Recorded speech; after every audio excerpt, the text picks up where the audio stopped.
कैसा निर्णय है सुधा? यही कि अब से मैं कान्हा को घर के भीतर ही रखूंगी। हाँ? क्या?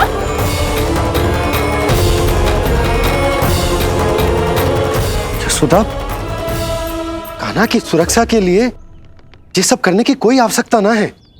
आवश्यकता है नंद जी। बस यही भय था मुझे कि आप विचलित होकर आतुरता में कोई निर्णय ना ले लें। सुधा, यदि लल्ला बाहर ना जाएगो तो संसार के बारे में कैसे सीखेगो? कैसे पता चलेगा उसे? आप बता देना।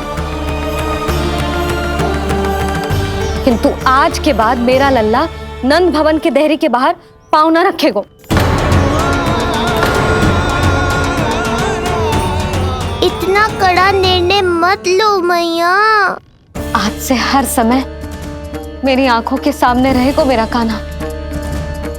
सोते जागते इस पर दृष्टि रखूंगी मैं। जो भी आवश्यक होगा मैं सिखाऊंगी इसे।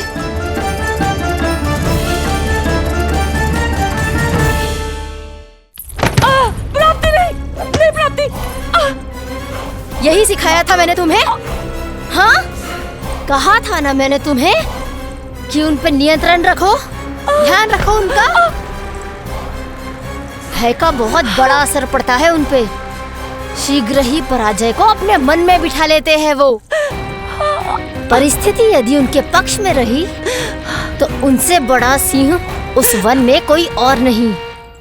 और यदि विपक्ष को सफलता मिलने लगे तो निडर सिंह को गीदड़ बनते वक्त नहीं लगता। देखो उनकी दशा। क्या इसी दिन के लिए तुम्हें सब कुछ सिखाया था मैंने? हाँ? क्या करना है, कैसे सुझाव देने हैं, क्या मंत्रणा करनी है, सब समझाया था मैंने तुम्हें। पर तुम असफल रही। देखो उन्हें, कैसे पराजित जुआरी की तरह अपना सारा साहस गवाकर शीश झुकाकर नीचे बैठे हैं वो। जानती थी मैं कि दूसरी पत्नी बनूंगी, लेकिन फिर भी उनसे विवाह किया मैंने। पता है क्यों? क्योंकि महारानी बनना था मुझे। जीवन का हर सुख चाहिए था मुझे। सत्ता की शक्ति चाहिए थी। पर अब उस विष्णु अवतार के कारण लगता है कि हम दोनों शीघ्र ही विधवा बन जाएंगी। सुनो जी, मेरी एक विनती है आपसे, मना मत ही करना। आप जो कर रही हूँ वो करने दो, बस आप आज्ञा दे दो। मैया ने निर्णय ले लिया है। जो तुम्हें उचित लगे तुम करो यशोदा।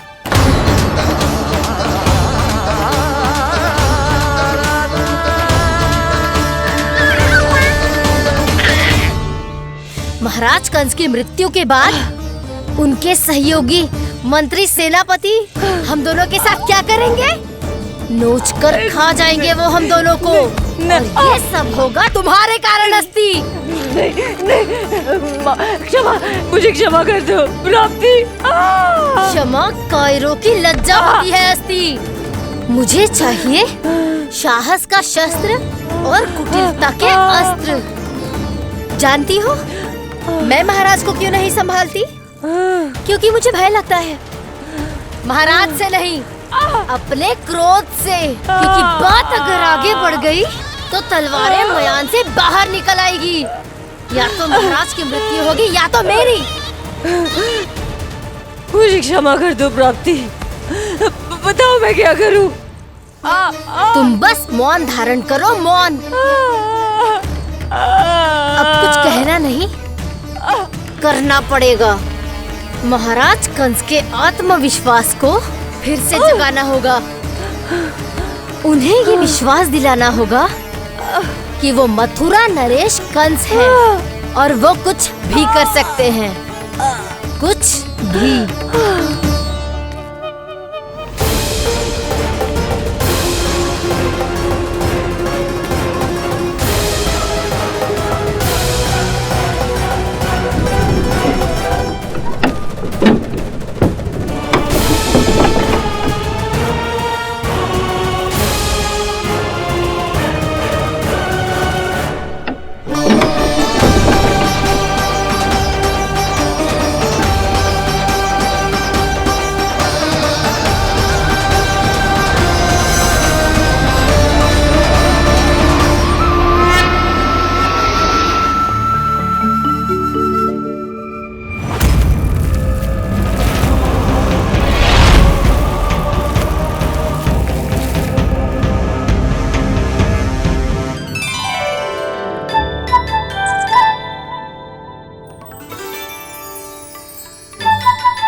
वही है कृष्ण।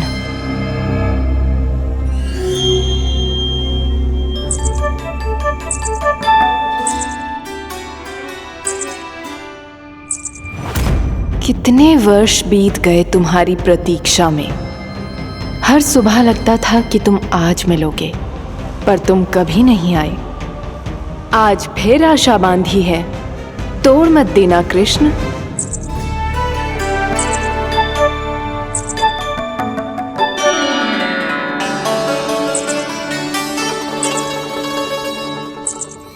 वर्षों से तुम्हारे लिए योजना बनाकर रखी है मैंने।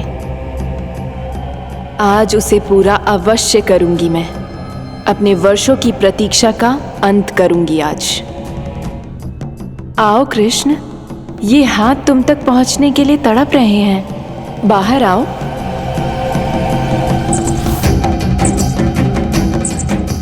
आओ कृष्ण, आओ।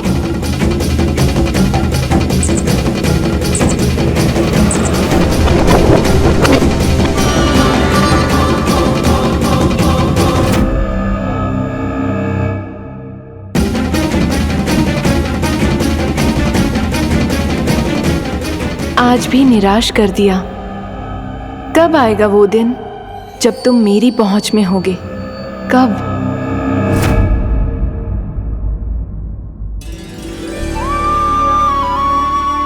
सारा संसार आपके दर्शन करके अपना दिन आरंभ करता है, पर क्षमा करियो सूर्यदेव, इस मैया के मन को तो शांति केवल अपने लल्ला के मुख के दर्शन करके मिलती है।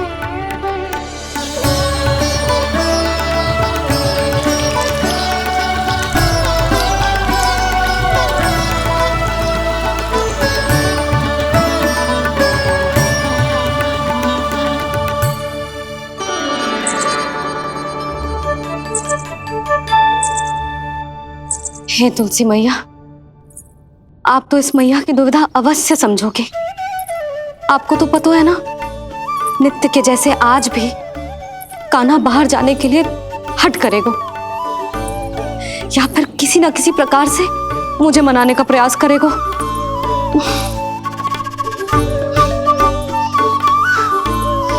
इसीलिए इतनी शक्ति दो मुझे कि मैं उसकी मनोहर बातों की फेर में ना आऊं और आज फिर से उसे मना कर पाऊं।